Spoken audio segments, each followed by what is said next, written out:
Welcome guys to today's video. Today I am going to show you one of the most well-known and arguably the most beautiful chess game of all time, the Evergreen game. This game was played in 1852 and it was played by the chess master Adolphe Anderson and by Jean Dufresne, who wasn't one of the best chess players back then but a popular chess author instead. Anyways, I hope you enjoy and let's get right into the video.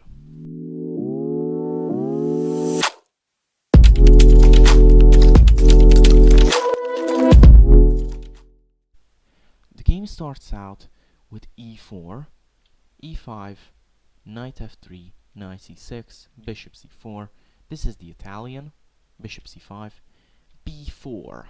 This aggressive pawn sacrifice is called the Evans Gambit, and its main goal is that if you take on b4, like happened in the game, white can play c3 with a tempo, and when you put your bishop back to a5 as in the game, white can follow with d4 now or later on. Anderson chose playing d4 right now, where after e takes d4, white's main move, and most likely the best, is castle, what happened in the game, sacrificing another pawn. But taking on c3 can easily backfire.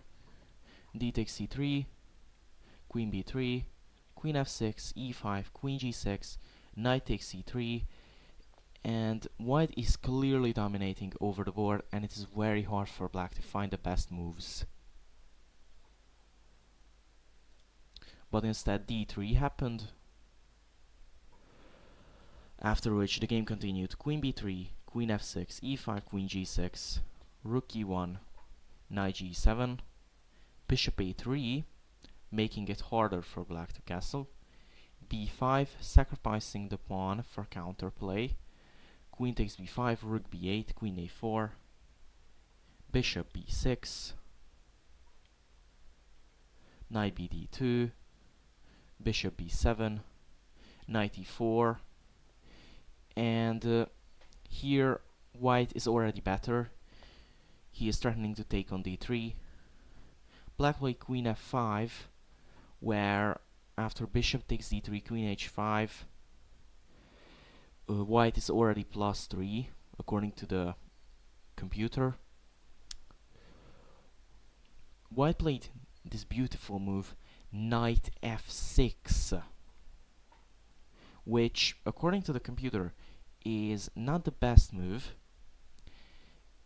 It is knight g3, but this move is not a big mistake, and honestly, style sometimes does count. The only option here for black would be to take. Now white takes, and the point of the previous move from white is clear. The knight on e7 is attacked, and it can't move because of the pin on the e file provided by the rook. Black played rook g8, which is the best move here for black. White continued rook ad1, queen takes f3, and white played rook takes e7, knight takes e7. Now, you may see that now white is probably just losing because black is threatening checkmate on g2.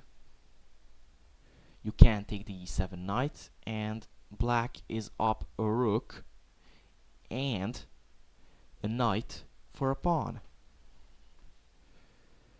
Can you find how white is winning in this position? Stop the video if you would like to.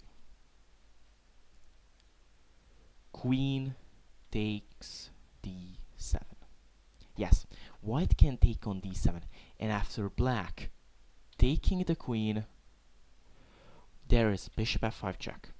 Although the bishop is hanging, it is a double check, so neither the rook, neither the bishop can be taken. Black's only move is king e8, because after king c6 there's bishop d7 checkmate. So black continued with king e8 instead, but bishop d7, but after bishop d7 check, black's only moves are king f8 or king d8. Black played king f8, and after this move, Bishop takes e7, check is also a mate. That's it for today's video. Make sure to like and subscribe and write your thoughts about the game down below. I hope you enjoyed and see you in the next one.